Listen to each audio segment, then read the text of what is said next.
నమస్కారం, నేను మీ షణ్ముఖ్. ఈరోజు మన ముందర Telugu Desam party SCCL state general secretary ముల్లంగి వెంకటరమణ గారు ఉన్నారు. నమస్కారం నా. నమస్తే మా. వైఎస్ జగన్మోహన్ రెడ్డి గారు ఆంధ్రప్రదేశ్ రాష్ట్ర ముఖ్యమంత్రి గారు రాష్ట్ర సచివాలయాన్ని తాకట్టు పెట్టడం జరిగింది. 370 కోట్ల రూపాయలకి హెచ్డిఎఫ్సి బ్యాంకుకు రాసి ఇచ్చేశారు.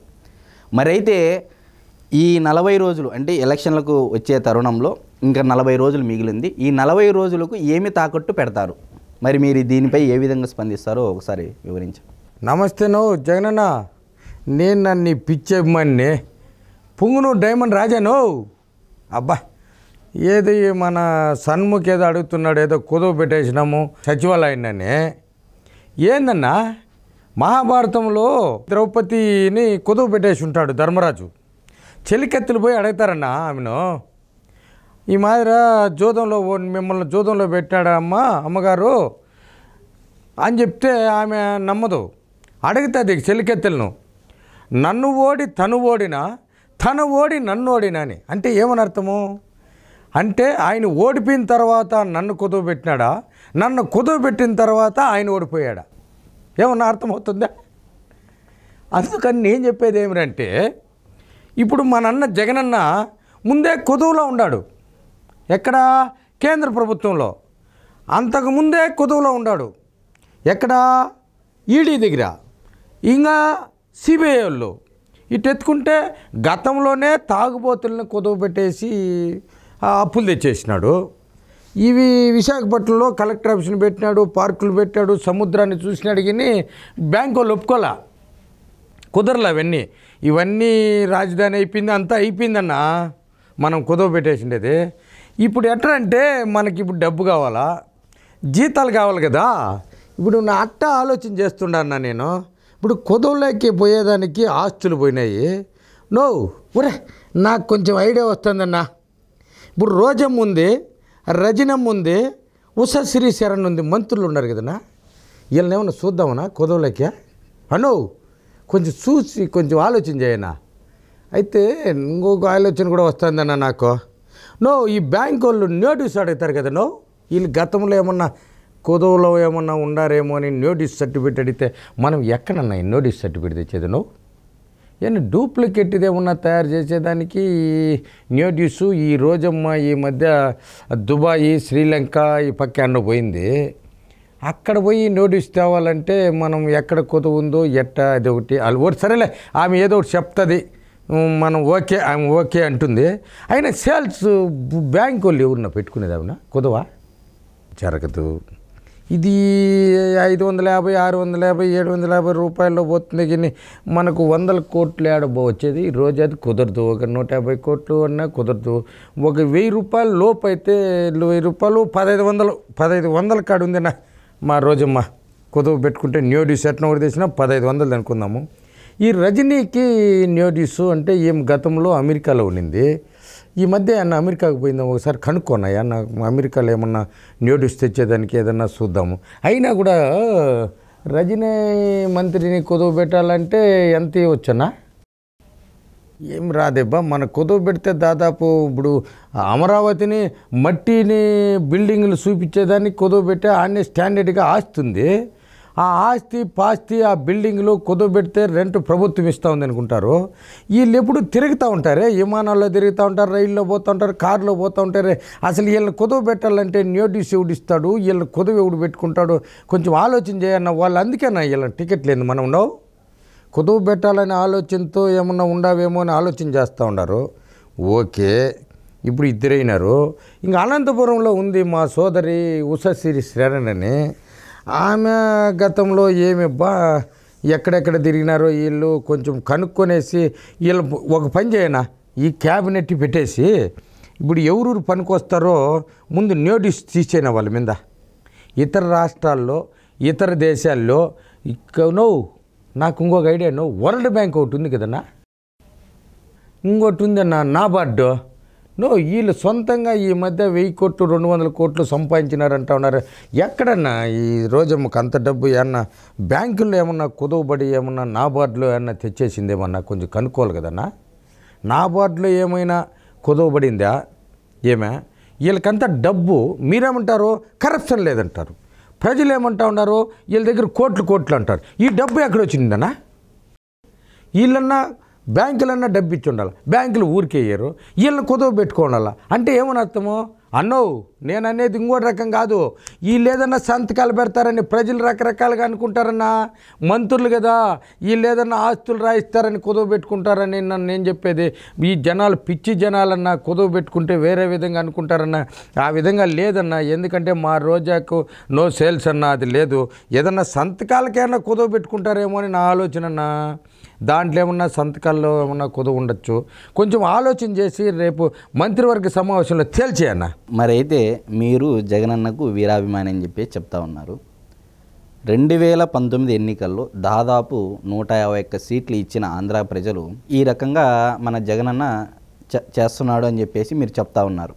మరైతే 2024 ఎన్నికల్లో గెలిచిన తర్వాత ఏ విధమైన పరిపాలన ఉంటుంది, ఏ రకంగా తాకట్టు పెట్టుకుంటూ వెళ్తారని చెప్పేసి ఒకసారి మీరు తెలియజేస్తారా? ఇప్పుడు తాకట్టు పెట్టేదానికి అన్నీ రాజధానినే పెడితే ఇంకేమీ లేదు, ఆయనే తాకట్టు అయిపోయినాడు. ఇప్పుడు మంత్రులు ఉన్నారు, వీళ్ళను చూస్తాను అడిగిని ఈ నో సేల్స్. ఎందుకంటే ఇది 150 పావలా గిరాకులు. నాకు తెలిసి ఇది లేదు బా. ఇంక 2024 తాకట్టు పెట్టేదానికి ఏమీ లేదు. తాకట్టు అనే ప్రశ్న వెళ్ళిపోయింది. అంటే ఇక్కడ ఇంకో విషయం, జగన్మోహన్ రెడ్డి పదే బహిరంగ సభల్లో మీ బిడ్డ, మీరే నాకు స్టార్ క్యాంపెయినర్ అంటున్నారు. మరి 2024 ఎన్నికల తర్వాత ప్రతి ఒక్క కుటుంబంలో వాళ్ళ బిడ్డగా ఏమైనా చేయడానికి ఆస్కారం ఉందంటారా? వాళ్ళ బిడ్డలే దక్కలేడం లేదు బా. ఇప్పుడు వాళ్ళకు కనుక్కున్న బిడ్డలకే చదువు లేదు, సంధి లేదు, ఉద్యోగం లేదు, సద్యోగం లేదు, తిండి లేదు, తీర్థం లేదు, ఏమీ లేకనుంటే నిన్నెవరయ్యా బిడ్డగా తీసుకుంటారు? ఒక జైలుకి పోయేవాడిని బిడ్డగా ఎవరన్నా స్వీకరిస్తారా బా? ఏంది పిచ్చి ఆలోచనగా ఉంది. ఆయన ఉంటే కదయ్యా బిడ్డగా స్వీకరించేదానికి. మా అన్నను వాళ్ళు రెడీగా ఉండారు, రేపు ఓడిపోతే టకాని ఎత్తుకొని వెళ్ళిపోతారు బా. బందోబస్తులో పెట్టుకొని పోతారు. ఈయన సెక్యూరిటీ జాంతనై మొత్తం వచ్చినారంటే ఎక్కేయాల్సిందే. మా ఆయన మళ్ళీ వెనుక ముందు కూడా చూడడు. ఎందుకంటే ఏడుంటే ఈ నా కొడుకులు వా నా కొడుకులు పోట్లు వేస్తారని. ఎందుకంటే పోట్లు ఎక్కువైనాడు కదా మా ఆయన. ఈ గొడ్డిలి కోడి కత్తి ఇవన్నీ ఉపయోగించినాడు కదా. రేపు ఈ గొడ్డిలకు పని చెప్పేస్తారు అబ్బా ఈ వీళ్ళే. కాబట్టి మా ఆయనకి సేఫ్టీ ఏదంటే కోర్టు ఇదే అన్న, మన తీహారు లేదంటే ఫిలిప్పైన్స్ ఇవైతే సేఫ్టీగా ఉంటుంది. ఎందుకంటే ఆడ మా వీళ్ళు ఉండారు, మన చిత్రగుప్తుడు ఉన్నాడు, విజయసాయిరెడ్డి, ఆయన తోడుకొస్తాడు. అదే వాళ్ళ అల్లుడు ఉన్నాడు. ఈ పేపర్లో పడో తెచ్చి ఆ జైలులను చిల్లర కొంచెం కొట్టేస్తే వాళ్ళు ఏం కావాలని ఇచ్చేస్తారు. ఎందుకంటే అన్న నేర్పించాడు. ఏంది కోర్టులో జడ్జిల్ని కొనేస్తా ఉన్నాము, సిబిఐలను కొనేస్తే ఒక నా కొడుకన్నా సిబిఐలు వచ్చి మా ఆయన పట్టుకోమని ధైర్యం ఉంటే ఏ నా కొడుకు రాడు అంటే కారుతుంది. ఎందుకంటే గొడ్డిలే కోడి కత్తి వాళ్ళు ఏచ్చినా అంటే పట్టక్ ఏందో నవ్వుతావో. మా అన్న గొడ్డిలి ఇట్టి వసిరితే దాన్ని కూడా రిమోట్ సిస్టమ్ పెడితే వెళ్ళిపోతుంది అంతే. అదే గుండెపోటు, మా భాషలో గొడ్డలి పోటు. కోడి కత్తి ఏమి ఇస్తుంది తెలిసినా, అది ఇంజక్షన్ మాదిరి అంతే, చిన్న ఇంజక్షన్. నొప్పికి ఇంజక్షన్ వేసినట్టు కత్తిపోటు. అది ఊరికట్టు వేసుకొని మేము హైదరాబాద్లో కట్టు కట్టుకొని ఆడ ఏదో వానికే ఇచ్చేస్తే మెడికల్ ఇది.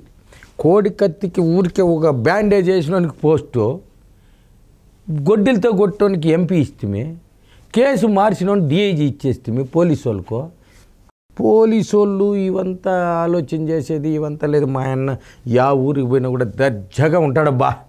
చంద్రబాబు మాత్రం ఊరికి ఇచ్చేది లేదు. కోర్టు చంద్రబాబు దగ్గర డబ్బు లేదు. ఎందుకంటే ఆయన కరప్షన్ కదా.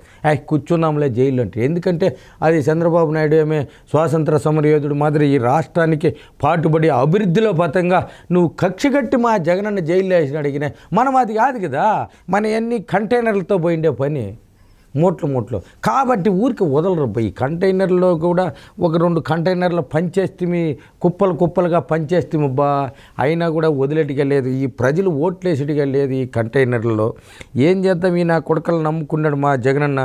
ఈ చెత్తాచెదారం ముద్ద డూప్లికేట్ నా కొడుకు ఎంపీగా నరసాపురంలో పెడతాను. అనిల్ కుమార్ యాదవ్ ఇట్టోళ్ళు బేకార్ నా కొడుకులంతా పెట్టుకొని అసెంబ్లీలో భలే పైకి ఎగిరేసిరే. ఈ ఓట్లు అవి చూడబోతే నా కొడుకుల దగ్గర నెల్లూరులో తరిం కొట్టి ఈశ్వరాడు కొట్టేసి, ఒరే నా కొడుకే ఏడొద్దు ఎవడు లేరు ఆడపోయి నిలిచిపోని చెప్పేసి మా జగనన్న వాడిని ధర్మేశా.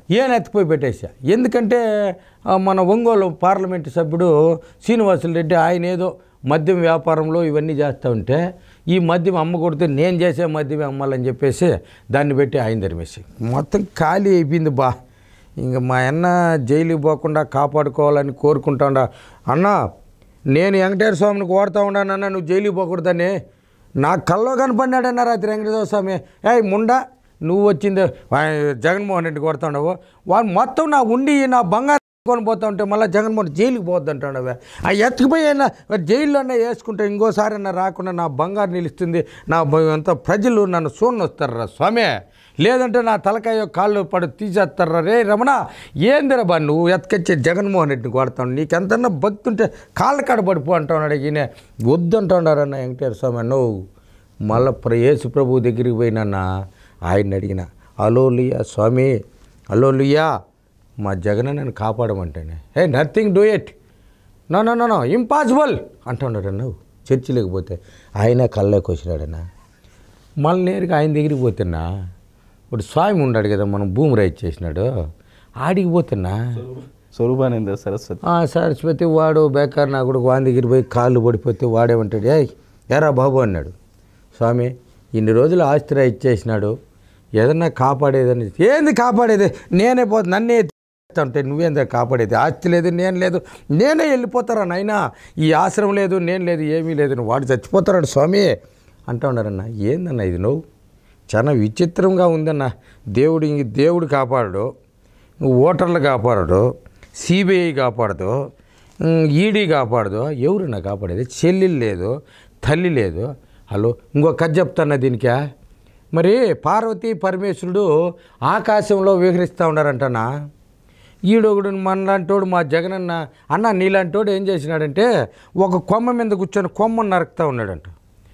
పార్వతి అడిగిందంట శివుణ్ణి, స్వామి నాదా మన జగనన్న ఆంధ్రప్రదేశ్ ముఖ్యమంత్రి ఆ కొమ్మ మీద కూర్చొని కొమ్మను నరుకుతా ఉన్నాడు, కింద పడిపోతే ఎగిరిపోతాడు కదా అని అంటే, అమ్మ అంటే నువ్వు కాపాడు, నాన్న అంటే నేను కాపాడుతానంటే పడిపోయాడు శస్తిరో అన్నట్టు. ఇంకేమీ మన వల్ల కాదన్నావు, దేవుళ్ళని అడిగేసిన అందరిని అడిగేసిన అన్న, ఇంకా నేనేం చేయలేనన్నా, నువ్వే ఇంకోటి ఆలోచన చేయినా. నమస్తే అన్నావు, వస్తా మళ్ళా కలుద్దాం.